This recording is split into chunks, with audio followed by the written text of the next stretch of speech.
Hello, everyone, and welcome to the Managing Fusarium in Greenhouse Vegetable Production webinar presented by BioWorks.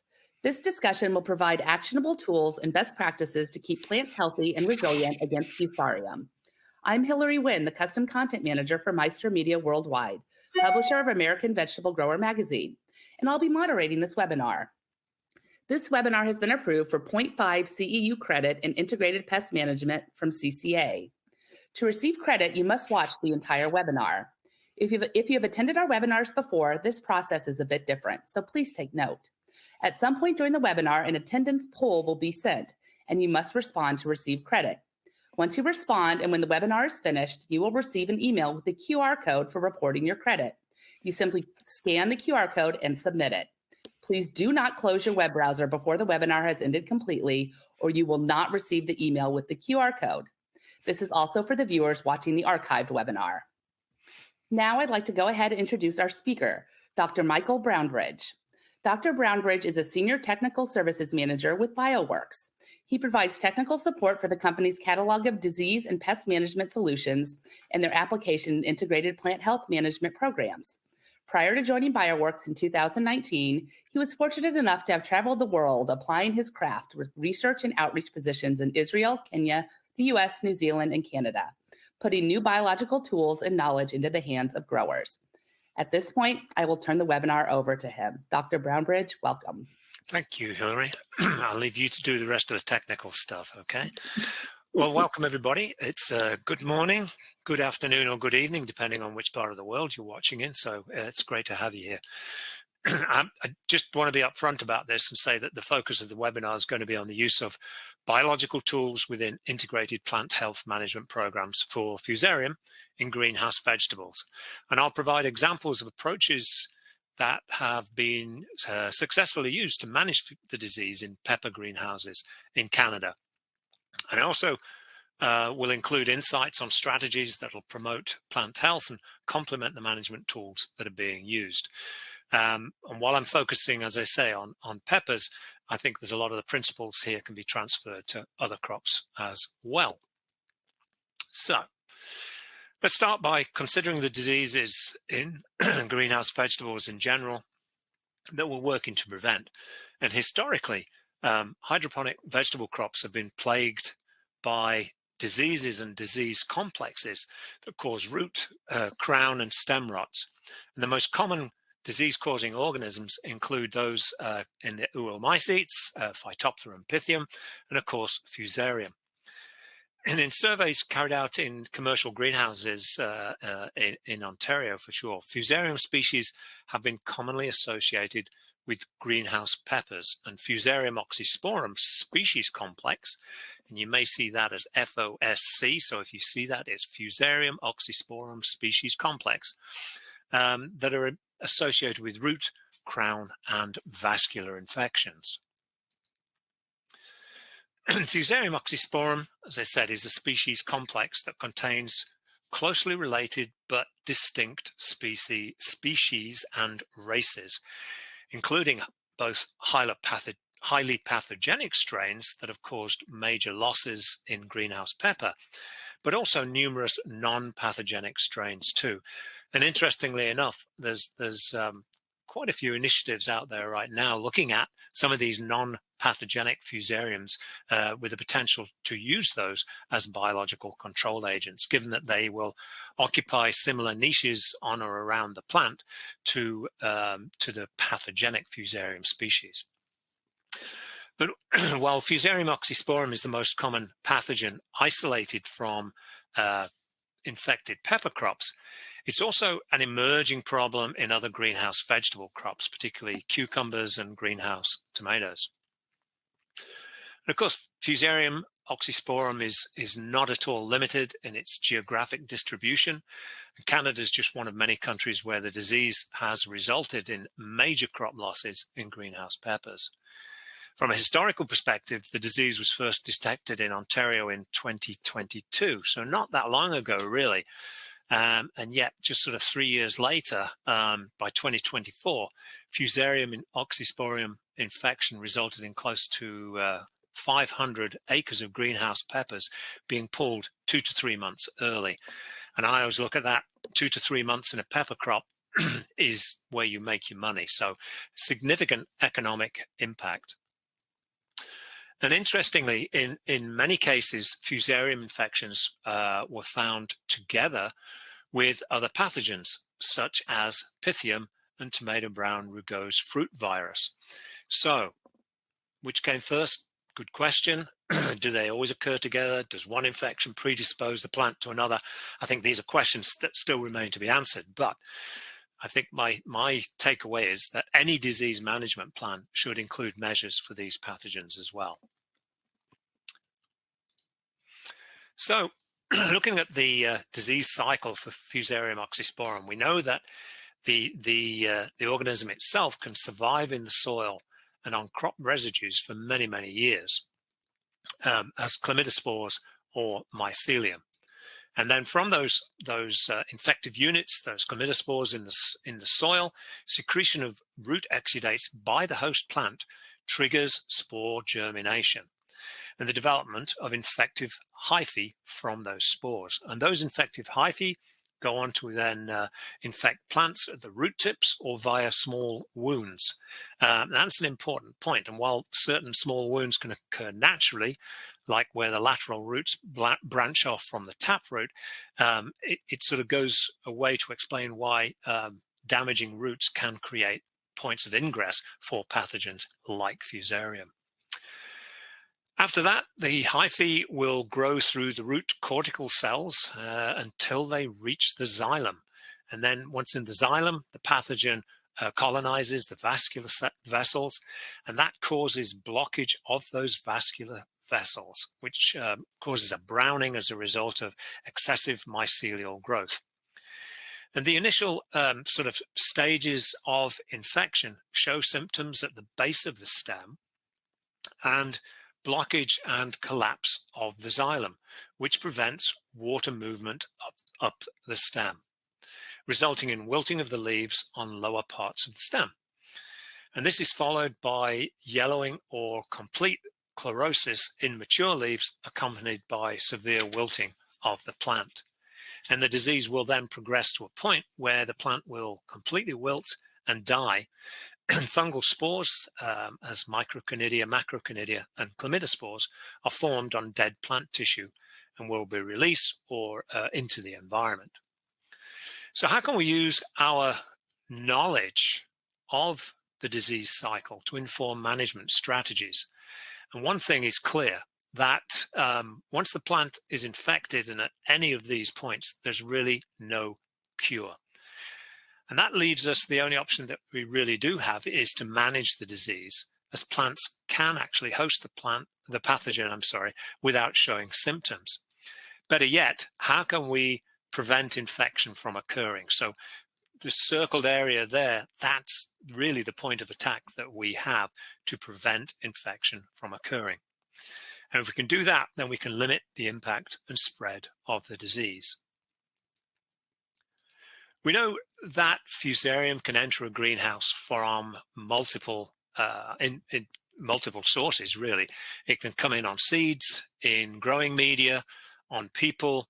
It can come in through vents, airborne, on dust from surrounding areas, via contaminated irrigation water. Comes in on infected transplants or contaminated equipment.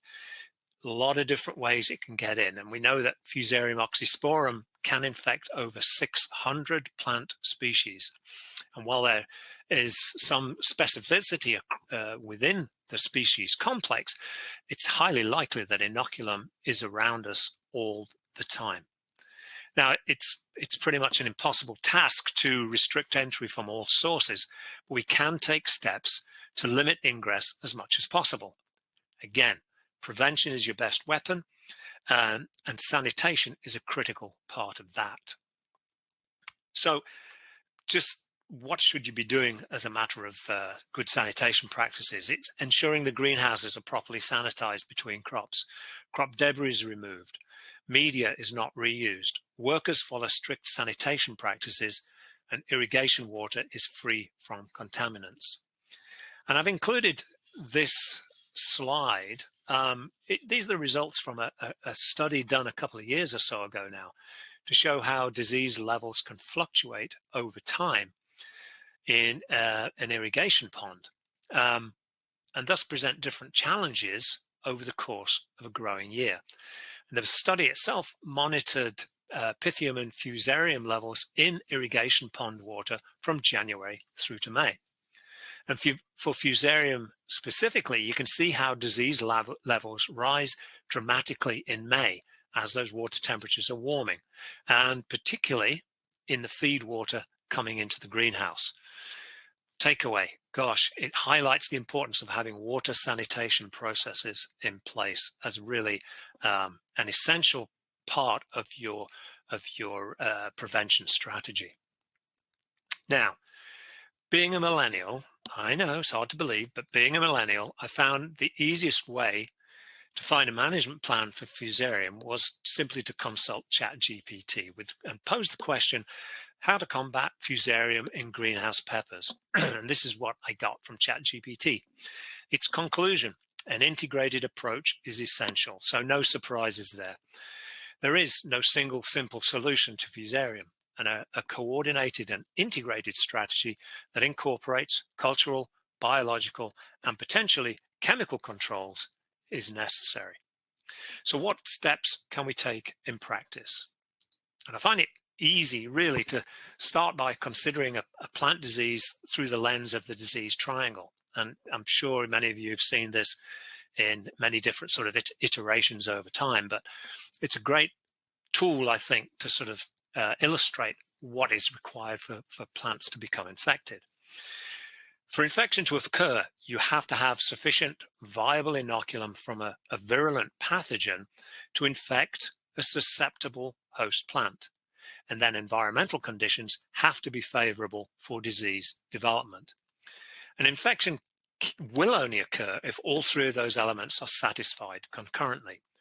And if we can reduce effects or eliminate any one of these factors, we reduce disease risk. But often we're faced with conditions inside the greenhouse that favor disease development. Pathogens like Fusarium and Pythium are ubiquitous. And if we don't implement sanitation procedures to reduce or eliminate them, then they can be a constant threat. We know that external environmental conditions like cool and overcast weather can slow plant growth in the greenhouse. And that can result in weaker root systems developing that are more susceptible to infection. Similarly, excessively hot days are stressful to the plant, and stressed plants dedicate more resources to survival and less to disease resistance, and thus they're more prone to infection. So what can we do to make plants stronger and basically better able to tolerate or withstand some of these stressful conditions? So while good sanitation practices are fundamental in disease management, we can also reduce pathogen levels using chemical or biological fungicides. We can reduce plant susceptibility to specific diseases through use of resistant varieties.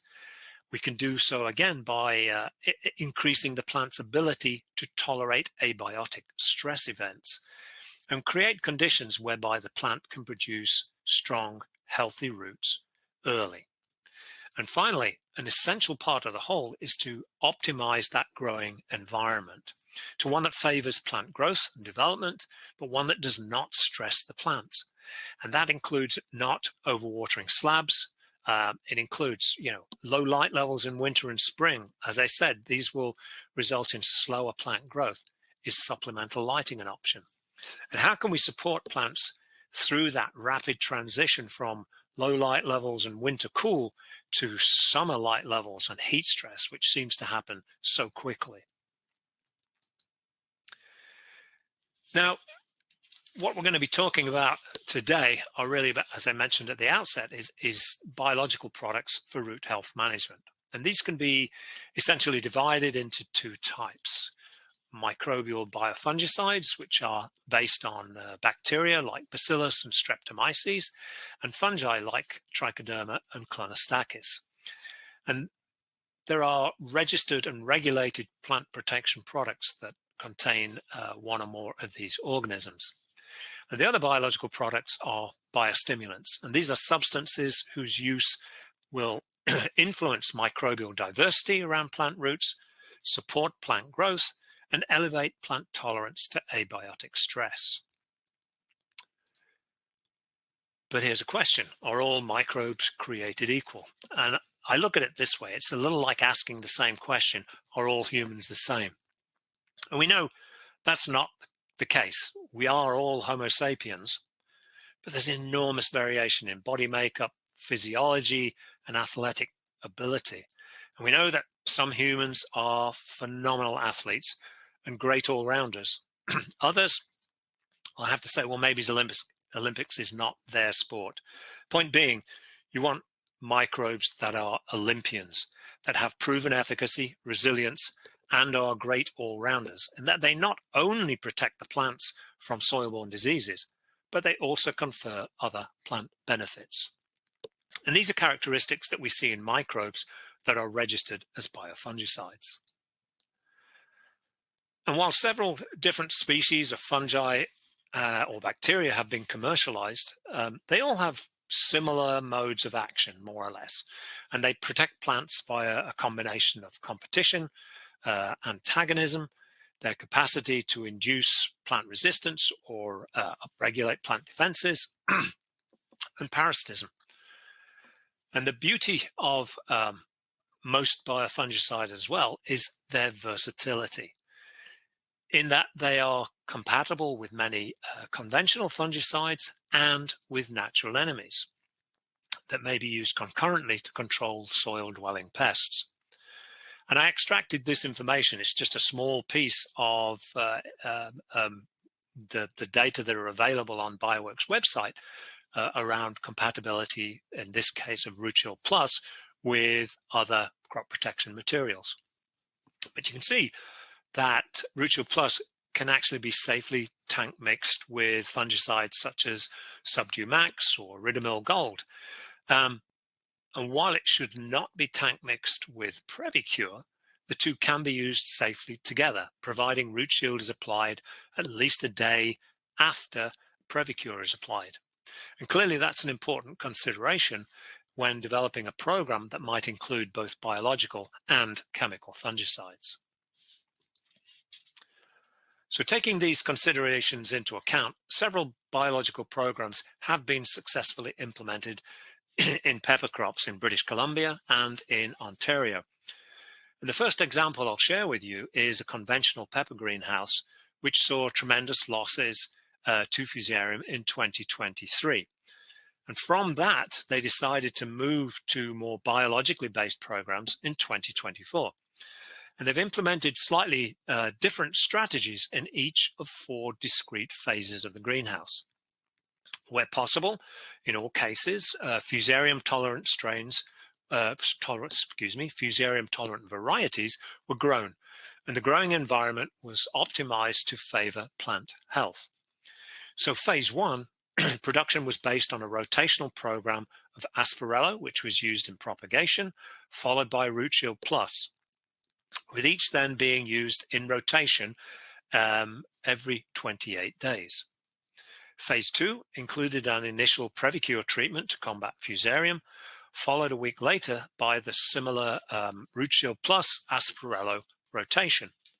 Phase 3, similar again, but it incorporated a Fostrol treatment on day 42, Fostrol being effective against oomycetes, and in this case it was applied for Pythium control.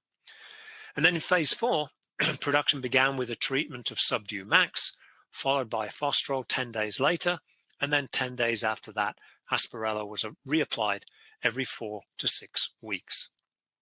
Now, one of the questions that we were asked when working with this customer, and this is a common question, was, well, how do we know that there's trichoderma on the roots? Well, it's quite simple, actually, in that we can actually test the root samples. We can put them on a selective growing media and confirm that trichoderma is in fact growing from those roots. And in all of these cases, root samples, and this is just a small selection of many, many plates, where I plated out the root pieces, you can see that trichoderma grew from all of the root samples received. All right. Now, the second program is one that was used in organic greenhouse peppers in British Columbia. And the program, again, was based on use of Rutile Plus in propagation and transplanting, followed by a rotation of Rutile Plus and Actinovate, that's a Streptomyces product, with applications being made every 2 weeks through the entire production cycle. Now, each product itself was only used once every 4 weeks, but something was applied every 2 weeks. And the program was then augmented with biostimulant treatments, and in this case, they used the protein hydrolysate product, On Guard, which was applied strategically through the summer to help plants tolerate heat events. The third program is one successfully implemented again in organic peppers, but this time in Ontario. Rutile Plus and Microstop were used at seeding. Microstop, of course, is another Streptomyces product. And again at transplanting, followed by a rotation of Rutile Plus and Microstop every 4 weeks, with periodic substitution of Asperello for Rutile Plus. And other greenhouses may start with Asperello in propagation and then transition to Rutile Plus only treatments every 4 to 6 weeks. That's also quite common in conventional greenhouse peppers as well. This last program is another one that was used in Ontario, again in a conventional greenhouse. Now, Microstop was applied shortly after seeding, just at seed germination. Asperello was applied when the seedlings were transplanted to blocks, and then Rutile Plus was applied when transplants were placed on slabs. And then the Rutile Plus was reapplied at half rate every 4 weeks thereafter. What do I mean by half rate? So we went out at transplant at 2.8 kilograms per hectare, and then the half rate at 4 weeks, 1.4 kilograms per hectare. And then there was periodic use of On Guard again for plant stress management. For example, mitigating effects of transplant shock when the blocks went onto the slabs, when the plants were coming into flower, and also during heat events. And while all of the programs are subtly different from each other, there are common elements across all of them, which I think are the key takeaways about what works. First one being start in propagation, so that the young plants are protected right from the early stages of root formation. If you don't take this step, if you think about it, you've got plants going through that propagation stage. If you don't start treatments until those arrive at your greenhouse, that can be anywhere sort of from, let's say, 4 to 6 weeks that Fusarium's had a chance to infect those plants. And you may see no symptoms, but it could still be inside those plants. So starting in propagation, key step. Each of the programs also incorporated microbial biofungicides to suppress Fusarium, typically using bacterial and fungal products, so bacterial products based on Streptomyces in the 2 examples I showed, and fungal products containing trichoderma, and using those in some form of rotation. Third important thing, the applications were made consistently through production. Not just getting to a point saying, well, the crop looks great, let's skip an application this time. I think the most important thing is to say that consistency, so that all the way through that production cycle, you're maintaining an effective levels of the beneficial microbes around the roots. And in conventional systems, chemical fungicides were incorporated as necessary, generally at the beginning of the crop cycle.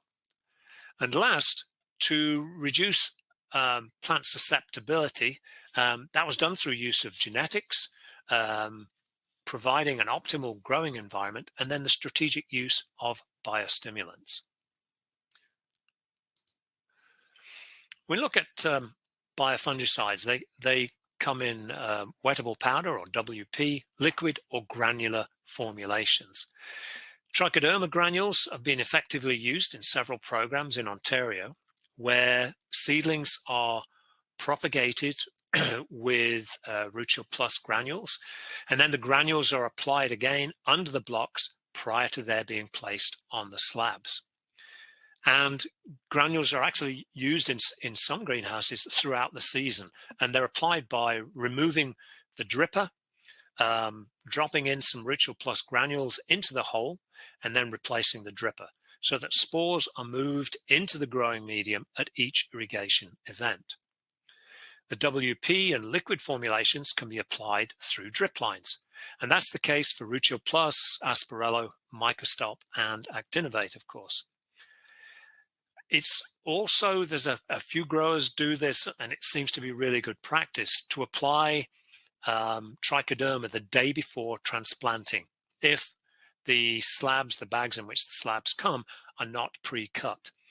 Soaking the slab overnight in a trichoderma suspension and then draining the following morning before transplanting. What this does, it ensures that trichoderma spores are distributed throughout the growing medium, and the roots will grow through the entire slab rather than getting that roots following a water cone underneath each dripper inside the slab if these products are applied after planting. So several programs, and again, I hope you got the key elements of those programs, where biofungicides are being successfully used to manage Fusarium. But these microbes can also provide other plant health benefits. They can help plants cope with and recover from abiotic stress events, for example.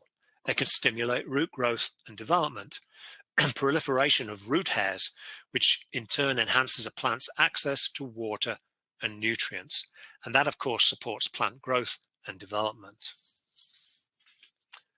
These microbes also enhance uptake of nutrients by the plant and their assimilation within the plant, which is quite remarkable if you think about it. So biofungicides deliver advantages beyond protection against soil-borne diseases. And I think this is one of the great pieces or qualities of biofungicides, of a living fungicide that chemistry can't deliver. What about use of biostimulants? And we know that there are many biostimulants available, and they can help plants tolerate and recover from environmental stress, while also enhancing root development and promoting microbial activity around the roots. And they can play a significant role in supporting plants through challenging periods. And I'm just going to focus on protein hydrolysates today. In this case, On Guard is the example I'll use. And we know that protein hydrolysates, plant-based protein hydrolysates, are readily taken up by the plants via the leaves or the roots, and they can have a variety of beneficial effects. The healthier the plant, the more resilient it'll be in the face of both biotic and abiotic pressures, and it'll be better equipped to resist infection. And I touched on this right at the beginning, but sometimes plants can be infected but non-symptomatic. And if the plant can, you equip the plant well to resist infection, it can tolerate low levels of infection without there being too much of an impact on yield. And this, it goes again, the healthier you are, the more able, in the case of the plant here, to resist that infection occurring. We also know that overwatering of slabs contributes to plant decline in the face of diseases like Fusarium. So it's important to manage irrigation events through the year. Water quality is important to plant health, as we've already discussed. But what about dissolved oxygen levels? Can higher levels of dissolved oxygen in irrigation water promote root health and growth, and concurrently enhance growth of beneficial microbes? Roots need oxygen. That's why we don't want to overwater them and stress them, but so do beneficial microbes.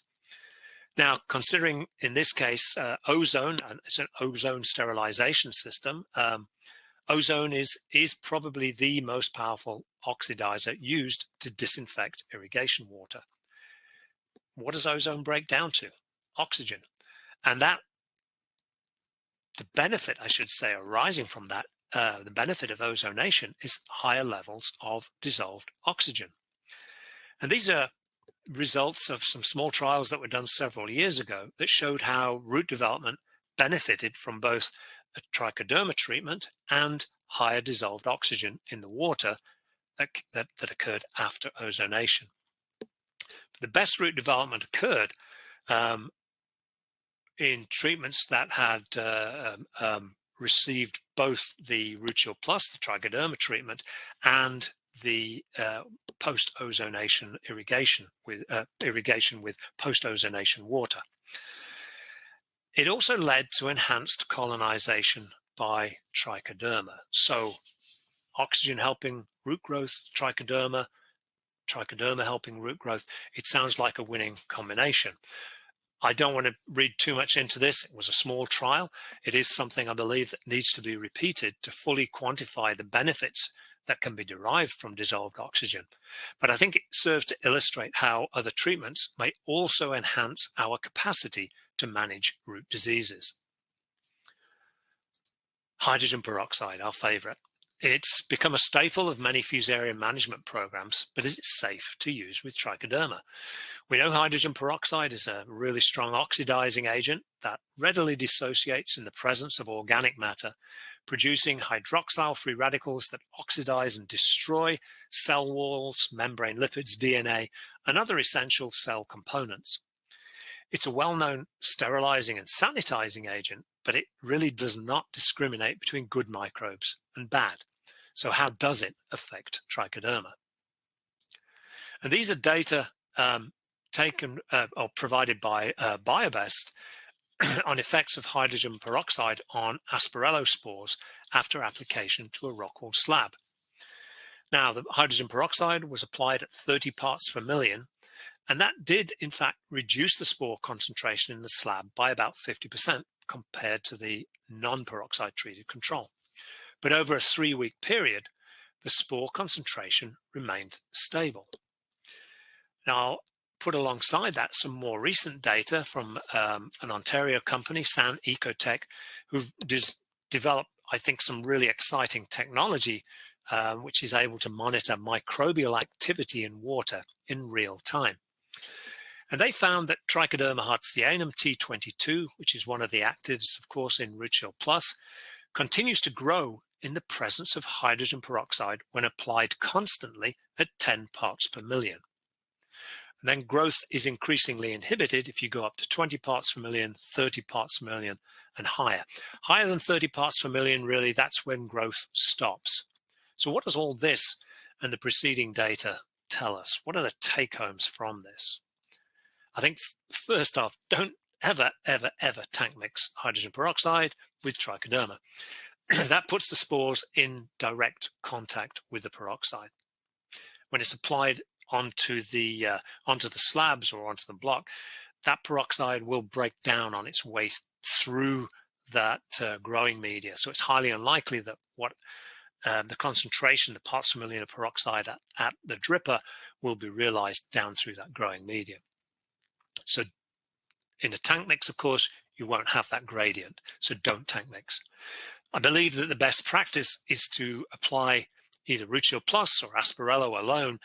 Give them time to establish on the roots, and conservatively, I'd suggest maybe 48 to 72 hours. After that, it's okay to use peroxide, even in a constant feed, providing the concentration of the dripper does not exceed 30 parts per million. Then reapply trichoderma at 4 to 6 week intervals to maintain optimal trichoderma populations in the growing medium and around the roots. So some key takeaways around the use of microbial biofungicides for Fusarium. Early, preventative, and continued use of biofungicides within an IPO program is required for success. Strategic use of other biological inputs like biostimulants can help alleviate plant stress. That enhances resilience and their capacity to resist infection. And it's important to remember that biofungicides can also be used with conventional fungicides and with other biofungicides in a rotational program. So to wrap things up, let's go back to the disease triangle. What are the important elements we have to manage Fusarium in greenhouse vegetables? For sure, Fusarium is a tough disease to manage and control, and no one tactic is enough to combat this disease. Rather, it's about using every tool available to protect crops and maximize productivity. And this starts with the pathogen, the adoption of practices that will eliminate or at least reduce pathogen levels and thus reduce the pathogen threat. As for reducing host plant susceptibility, we have access to resistant or at least more tolerant varieties, but resistance is not bulletproof. So don't just rely on resistance to get you through. We have to support plants, reduce effects of stress events on them, and protect them from infection. And a large part of stress reduction comes from managing the growing environment to one which is also essential to healthy growth. That includes light management, temperature, slab management, nutrition management. Too much nutrition, too little nutrition are stressful to the plant. So again, getting that nutritional program dialed in and right is absolutely essential. And I would say I've shared examples, but each program has to develop to suit the production greenhouse itself and what type of system that is. But good cultural practices are fundamental. And then with that foundation, biofungicides can effectively suppress root diseases and promote plant health. And with that, thank you so much for listening and being part of this presentation. We can take questions now. I'm going to switch back to the video bridge. Is that all right, Hillary? Yes, that is fine. And we do have some questions. So awesome. We will just dive in with those. Dive straight in. All right. What would be the preferred chemical agent or system to use for irrigation water disinfection? That's a good question. I think there are so many out there, good ones. As long as they work, I think that's my preferred water sterilization system. Does it work? And I think consider, what does it do? Does it leave any residual of any kind in the water that then goes out to the crop?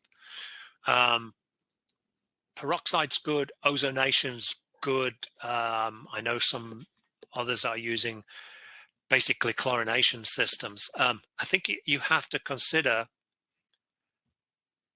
what works. It has to work. Fundamentally, it has to work. It has to clean your water.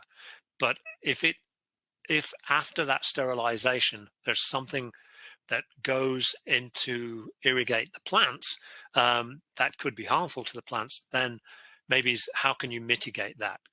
Is that even an issue? So I don't want to say this one's better than this one. I think it's case dependent, location dependent as to what works, and probably water source dependent as well. I think it is probably worthwhile looking at several before you decide on one. Ask around. What are your colleagues using? What are the cohort? What's your cohort of growers using around you? See what works. Just do twice. Yeah, do due diligence before you invest in a water sanitation system. But I think for me, it's probably one of the most important components of IPM is clean water. So whatever you do, I think let's have a system in place. Okay. Is there a concern that conventional pesticides can kill the beneficial bacteria, such as trichoderma, when applied after the trichoderma application? Absolutely. Absolutely. And that's a really, really important point. And when I was trying to stress earlier with that small table about compatibility, you can use chemistry together with biology. It's about choosing the right chemistry to use. Some chemistries will kill trichoderma dead, just like that. So clearly you don't want to use those if you're using trichoderma as part of your program. Other chemistries, surprisingly, and it goes for fungicides. You can actually tank mix trichoderma with certain fungicides, and it's just fine. So again, I'll get back to that due diligence phrase I used earlier. It's doing due diligence. Several companies do have really good compatibility data available on their company websites. I know BioWorks does. We've got, if I were to print it out, we've got pages and pages and pages of compatibility data for all of our products, and specifically here for Root Shield Plus, we know which chemistries can be used safely with our products. I know Lalamand maintain really good compatibility charts that are available on their website. They're a little trickier to find, but they are there. So first port of call, what are you considering using before using it, and then thinking afterwards, oh, gosh, I wonder if that's okay. I would say think about what would you use, the what if scenario. If I needed to use chemistry, what would I use and how would I use it? Look for the resources. If the resources are not readily available, then contact the company. We in BioWorks do maintain a sort of helpline that you can call, a 1-800 helpline, and ask if you cannot find that information on the website, or if you want to just double check that you've looked correctly. We also have a really neat compatibility tool on our website where you put in the product, let's call it Root Shield Plus, and the chemistry of interest, either by the active or the chemical name, and it will say, yes, it's compatible, or no, it's not compatible, but here's how to use the two together. And it may just be you apply them with a certain time between those applications. So yeah, good question. Selection of the right chemistry is important when considering using it in a chemistry biology rotation. Mycostop appears to be derived from peat moss. I know you talked about using Olympians of the microbe world, but has there been any research on levels of this strain of Streptomyces naturally occurring in peat-based substrates? Gosh, I'm sure if they found this strain of Streptomyces in peat moss, that's probably a published study right there, but I don't know. I mean, any of these microbes, let me be cautious the way I frame this. I don't want to give you the wrong impression. Trichoderma species are everywhere. Streptomyces species are probably everywhere.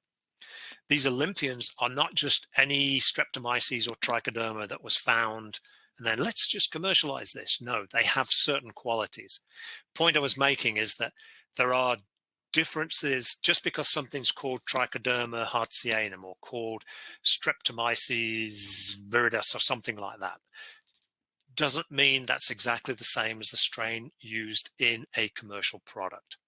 Commercial products have been selected for characteristics such as their resilience, their capacity to suppress disease, their capacity to colonize plant roots, their capacity to bring other functionality into that root system. So it's easy to say, and it's the same with Bacillus, not all microbes are created equal. There's enormous differences among different isolates. So isolate is important.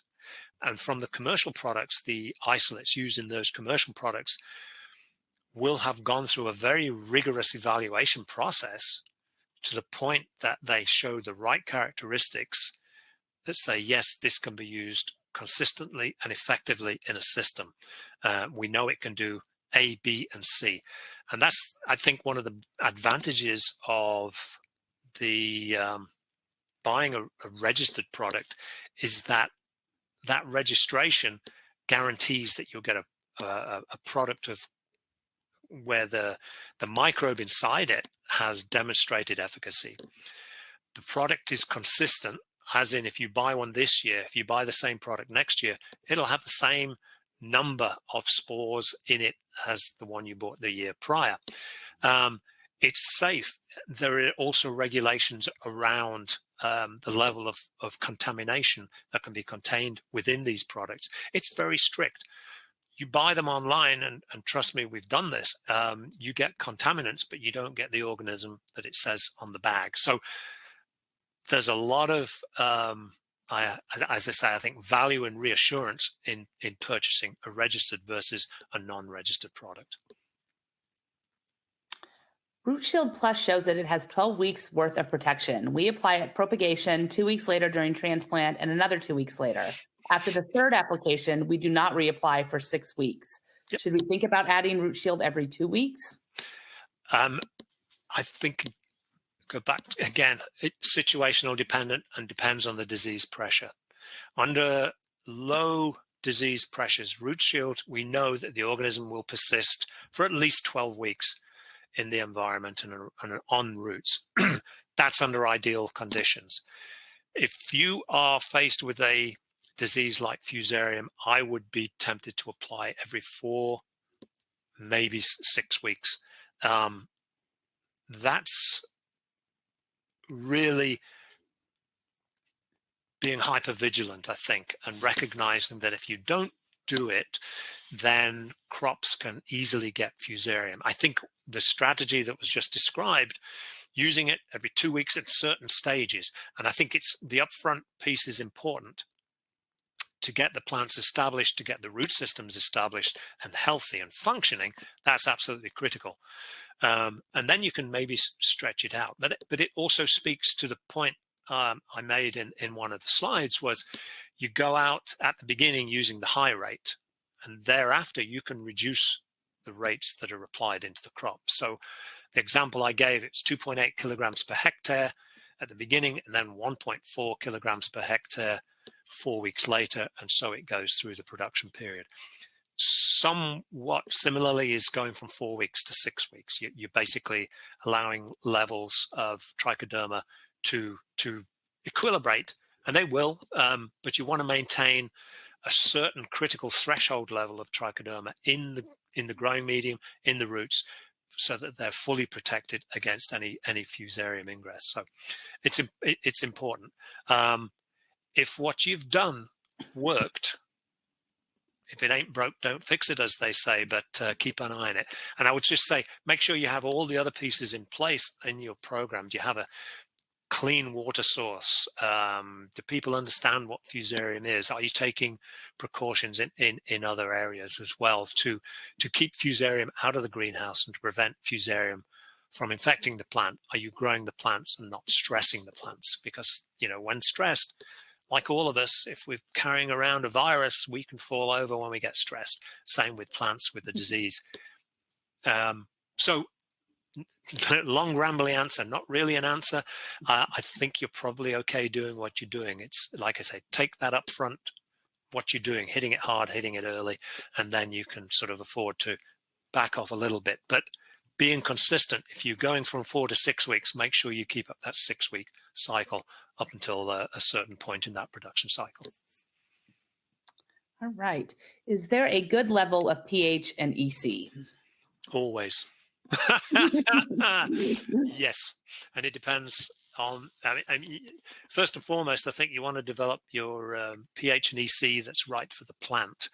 For microbes like trichoderma, they are effective over quite a range of pH values, from pH 4 to pH 8, and typically we're growing in about that 6.5, 6.8 range. So trichoderma will just be fine. They will be affected by pH.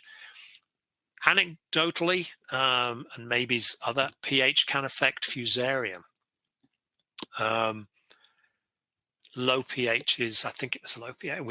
I should have this top of my front of mind, because it was some trials we've been running recently where efficacy was good across all pH ranges in the soil, but it was better at that sort of pH, let's say 5 to 7 range, as opposed to either side of that. But and that was because Fusarium seems to do better at certain pHs than others. So pH is important. EC similarly. Too high an EC level, typically you're going to probably salt stress your plants, I would imagine.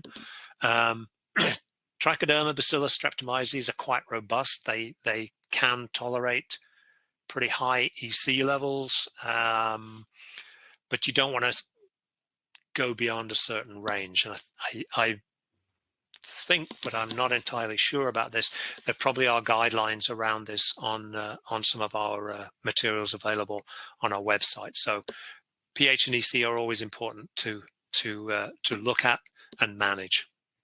Are you okay, Hillary? I am. I've just got a bit of a cough. So, will growing on the dry side prevent Fusarium? Yeah. Can you say that one again? Oh, will growing on the dry side prevent Fusarium? I can't say it would prevent it, but it certainly will discourage it.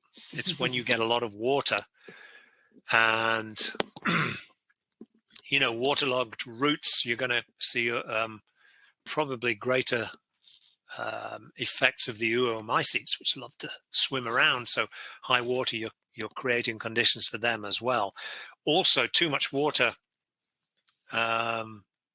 soaking wet slabs, that stresses the roots. Roots, again, need oxygen. So by basically putting them in putting them underwater, you're not allowing them to access oxygen readily. So you're going to stress them, and stress roots are going to be more susceptible to infection. It's a really important point as well, because pepper growers in Ontario shifted to cocoa, then back to rockwool, and then they've gone back to cocoa again now. But managing water in cocoa is a very different ball of wax to managing water in rockwool. They're two very different beasts. So you have to understand your growing medium as well. So an irrigation scheme that worked really well in rockwool may not work so well in cocoa. So be aware of that. And if you're just coming to use of cocoa fiber from rockwool, get to know your medium before just jumping right in and assuming everything is going to be the same, because things will not be the same. Mm-hmm. Do you have any specific recommendations for biostimulants? I think there are some really good biostimulants on the market. I think the protein hydrolysates are really good, and the kelp products are good and can do really great things. Kelp's a great one because it's got a lot of micronutrients in there as well. I think the humates, humic acids and fulvic acids as well are also very worthwhile considering integrating into that production program. They can bring a lot of benefits to promote plant health, and they will typically promote the activity and colonization of a lot of these microbes as well. Certainly I can speak to trichoderma. We know that in the presence of something like On Guard, the protein hydrolysate product, trichoderma populations will increase. So you get higher levels of better levels of or higher levels of trichoderma, greater colonization of the medium. So yes, there are some good ones. I would say here, and this is a whole webinar on its own, not all biostimulants are the same either. Just because it says protein hydrolysate or contains humates, it doesn't mean they're the same. And so you have to be cautious about what source materials were used to produce that, how are they prepared, etc., etc., etc. So it's a little more complicated than me just saying, yeah, go ahead and just use seaweed extract or a protein hydrolysate. It's a little more nefarious and complicated than I perhaps make it out to be. But on the protein hydrolysate, we do see that plant-derived protein hydrolysates. The On Guard is derived from soy protein. There's a lot of protein hydrolysates that are work better than protein hydrolysates derived from animal byproducts. And similarly, those that are derived enzymatically as opposed to chemically are much more consistent and better products as well. So that's what I do know and share with you. But and same applies across, a lot of the other biostimulants too. Source and source materials is probably one of the biggest things, and how they are manufactured being the second thing will affect how well they work, how well the crop or the microbes around the roots of the crop plant will respond to them. How important is identifying the source of Fusarium or Pythium if an infection is present? I think it's important to identify source, because it gives you a chance to, quote unquote, I'm sorry, I'm using air quotes for anybody that can see, fix it. If the primary source is water, then there's an easy fix there. Then fix your water system, get a water sanitation process in place. I think it's important to identify it. In some cases, you may not be able to do a whole lot about it. I've seen cases where greenhouses are situated right next to open agricultural fields and it's summer and it's dusty and there's just clouds of dust, and goodness knows what coming in those dust particles. So that's something you perhaps can't fix. But in general, I think identifying a source gives you an opportunity at least to be able to take steps to, if not eliminate the source, then at least mitigate that source of infection. Is Fusarium more sensitive against H2O2 compared to trichoderma? I'll say a measured yes, it is. Trichoderma's, again, I'm just really digging into this, so I apologize. I don't have a great answer to this, but I know trichoderma actually uses a peroxide system to do certain cell functions. So it seems to be more tolerant to hydrogen peroxide because it's like, I produce this stuff anyway. Fusarium is generally speaking more sensitive, I would say. Yeah. All right. Could the increased use of shade cloth help mitigate plant stress, thereby reducing their susceptibility to root diseases? Again, I'll say it depends here. Yes, in the summer, some sort of shading may well be a good thing. There has to be there's a happy medium between too much light and heat and too little light and heat. And this time of year, for example, where if you're growing crops inside a greenhouse, unless you have supplemental lighting, there's really not enough light to stimulate vigorous plant growth. In the summer, it can be just too bright and too hot, and again, you're sort of tipping the scales at the other end of what the plant can tolerate or thrive within. So I think I think shade cloths or shading of some sort may be an important piece. Will it cure Fusarium? No, but is it a good cultural strategy? Possibly, and perhaps well worth investigating. Okay. Do you have any experience of Fusarium oxysporum basilicum on basil in organic systems in soil? If so, would you combine the Trichogramma basilicus and Streptomyces rotated or combined? Also, what is Asperello? All right, let's unpack that question. I think, am I familiar with Fusarium in spinach, was it? It was basil. Basil, sorry. Yes, I've seen it. I've not worked in the crop, but I know a good friend of mine grows it for a living, so which is kind of cool. He uses trichoderma, not trichogramma. Trichogramma is a tiny little parasitic wasp, so don't use those if you want to protect your roots. Trichoderma, yes, like Root Shield Plus. Asperello is another trichoderma product. It's based on a different strain of Trichoderma asperellum. So you can rotate Trichoderma, Bacillus, and Streptomyces. If you put them onto growing media, you'll see all sorts of fights going on and interactions, but that's not the real world where these microbes live. In the soil, we've done some really nice work to show that Trichoderma and Bacillus subtilis, for example, can coexist very nicely. And so I know Trichoderma and Bacillus can live well together in that same environment. And in fact, Trichoderma can select for Bacillus over other microbes, it seems, by some of the metabolites it produces, which are antagonistic to other microbes, will allow Bacillus species to grow. So yes, you can. It's a matter of perhaps allowing a certain amount of time between one application and the next. I'm not sure it's the best strategy to go in, let's tank mix all three. If one's good, two's better, and three's even better still, because these microbes may fight at some level. So you're better off using them, I think, separately. Again, I don't want to get too deep into this because there's a lot of other information I could talk about for hours, and that's not the point. But I would use them in a rotation for sure. They'll be just fine. Okay, I think we can squeeze one more question in. Can irrigation water be too clean, allowing for diseases like Fusarium to grow unopposed? That's a really good strategy. I think your irrigation water should be clean. I think we should be culturing microbes in the growing medium rather than in the water.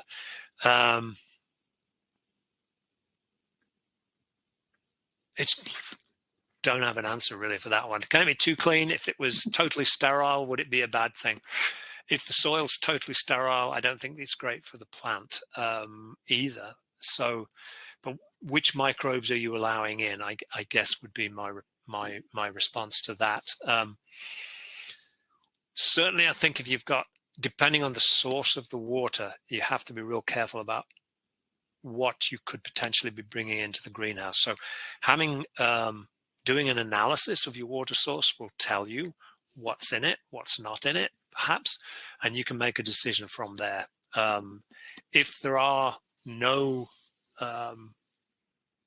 pathogens in the water, if that's a water source, a well or something like that, where there are no pathogens, then you probably, you're pretty safe without having to put any sort of sanitation system in. If it's coming from a pond or a river, you can pretty well guarantee you've got some microbes in there. And that the study I cited right up front was one where they looked at populations of Fusarium and Pythium in that water. And from irrigation ponds, they start high when we come out of winter, but over time those levels just go down.